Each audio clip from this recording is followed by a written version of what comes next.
Welcome to அபூவாஸ் Nalabagam. இன்றைக்கி நம்ம இன்ஸ்டண்ட்டாக செய்யக்கூடிய நல்ல சாஃப்டான அதிரசம் தான் எப்படி பண்ணுறதுன்னு பார்க்க போகிறோம். நம்ம அதிரசம் பண்ணுறதுக்கு பார்த்திங்கன்னா அரிசி ஊற வச்சு மாவு அரைச்சி பாகுபதம்லாம் பார்த்து தான் நம்ம அதிரசம் பண்ணணும். இந்த அதிரசம் பார்த்திங்கன்னா எதுவுமே பண்ணாமல் இன்ஸ்டண்ட்டாக செஞ்சிடலாம்.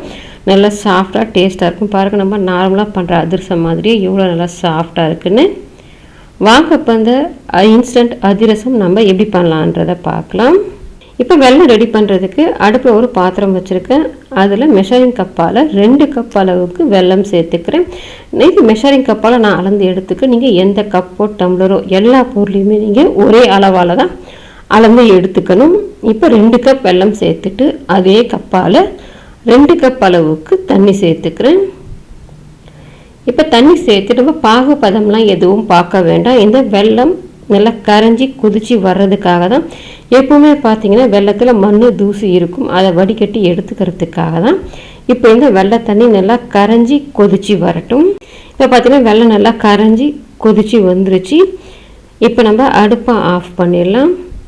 இப்போ அடுப்பில் பார்த்தீங்கன்னா மாவு ரெடி பண்ணுறதுக்காக அடுப்பில் ஒரு அடிகனமான கடாய் கூட பார்த்தீங்கன்னா நம்மக்கிட்ட இண்டாலியமில் சப்பாத்தி உருட்டுற மனை, மிளகு சீரகம் இடிக்கிற இடி உரல்,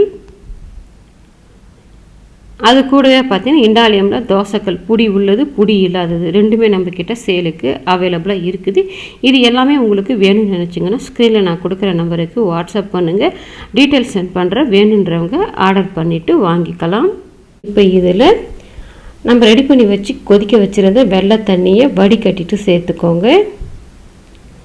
இப்போ வெள்ளை தண்ணியை சேர்த்துட்டு அடுப்பை சிம் பண்ணிக்கோங்க. சிம் பண்ணிவிட்டு இப்போ அதே மெஷரிங் கப்பால் 1 கப் அளவுக்கு கடையில் வாங்கின பச்சரிசி மாவு எடுத்துருக்கேன். நீங்கள் இதுக்கு பதிலாக வீட்டில் கழுவி காய வச்சுருந்த பச்சரிசி மாவு வச்சுருந்தீங்கன்னா எடுத்துக்கலாம். அது கூடவே அதே கப்பால் 1 கப் அளவுக்கு கோதுமை மாவு சளிச்சு எடுத்து வச்சுருக்கேன்.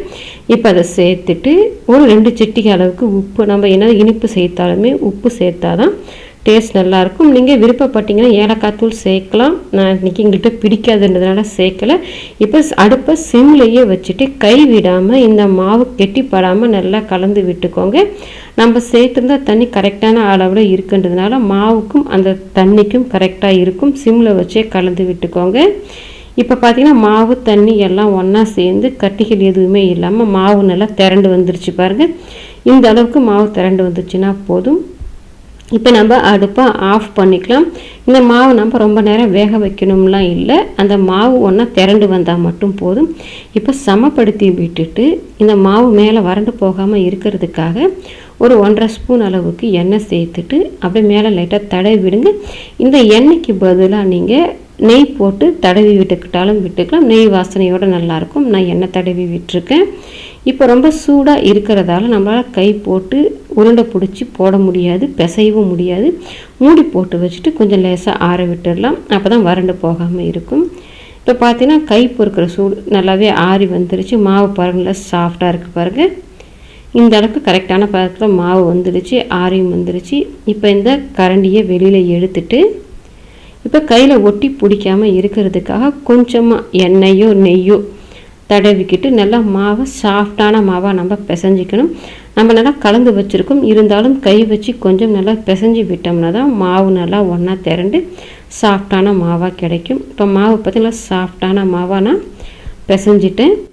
இப்போ நீங்கள் அதிரசம் எந்த சைஸ்க்கு தட்ட போகிறீங்களோ அந்த சைஸ்க்கு மாவு எடுத்துக்கலாம். நான் கொஞ்சம் பெரிய சைஸில் உள்ள லெமன் அளவுக்கு எடுத்திருக்கேன். இந்த அளவுக்கு மாவு எடுத்தோம்னா நமக்கு திட்டமான சைஸில் அதிரசம் கிடைக்கும். ரொம்ப பெருசாகவும் இருக்காது, அதே சமயத்தில் ரொம்ப சிறுசாகவும் இருக்காது. இந்த அளவுக்கு எடுத்துக்கோங்க.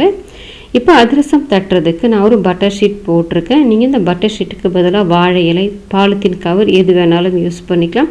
எண்ணெய் கவர் வச்சுருந்தீங்கன்னா அது கூட யூஸ் பண்ணிக்கலாம். இப்போ இதில் கொஞ்சமாக ஒட்டி பிடிக்காமல் இருக்கிறதுக்கு எண்ணெய் தடவிட்டு நம்ம ரெடி பண்ணி வச்சுருந்த மாவில் ஒரு உருண்டை எடுத்துட்டு அதிரசம் தட்டிக்கோங்க. அதிரசம் தட்டும்போது எல்லா இடத்துலையும் ஒரே மாதிரி தட்டிக்கோங்க.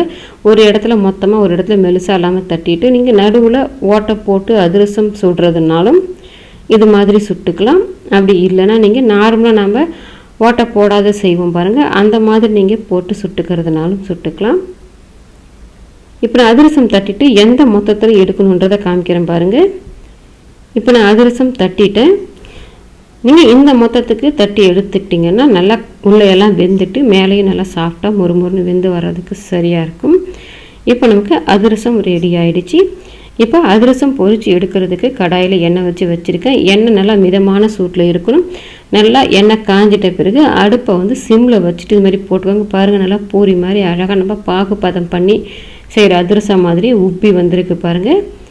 இப்போ இன்னொரு பக்கம் திருப்பி போட்டுக்கோங்க. இப்போ இந்த மாதிரி கொஞ்சம் நேரத்துக்கு ஒரு முறை திருப்பி போட்டு நல்லா கோல்டன் கலரில் வேக வச்சு எடுத்துக்கோங்க. நம்ம கோதுமை மாவு சேர்த்துருக்கிறதால வேக கொஞ்சம் டைம் எடுக்கும். சிம்மில் வச்சு இந்த மாதிரி நல்லா 2 சைடுமே செவந்து வந்த பிறகு வெளியில் எடுத்துக்கோங்க. நீங்கள் ஹை ஃப்ளேமில் வச்சிட்டிங்கன்னா வெல்லம் சேர்த்துருக்கிறதால மேலே கரிஞ்சிடும், உள்ளே எல்லாம் நமக்கு வேகாத மாதிரி இருக்கும். அதனால் சிம்மில் வச்சுட்டு இந்த மாதிரி தட்டி போட்டு பொரித்து எடுத்துக்கலாம். இப்போ நீங்கள் மேலே அந்த மாதிரி இன்னொரு அரிக்கரண்டி வச்சுட்டு லேசாக அந்த மாதிரி அழுத்தி எடுத்திங்கன்னா எக்ஸ்ட்ரா இருக்கிற எண்ணெய் வந்துடும். மீதமுள்ள மாவையுமே இதே மாதிரியே சுட்டு எடுத்துக்கோங்க.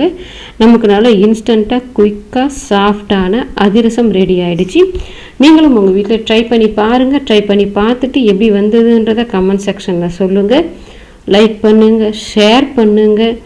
அபூர்வாஸ் நலபாகத்துக்கு சப்ஸ்கிரைப் பண்ணுங்கள். கூடவே பெல் பட்டனையும் கிளிக் பண்ணுங்கள். அப்போ தான் என்னோடய அப்லோட்ஸ்லாம் உங்களுக்கு உடனடியாக கிடைக்கும்.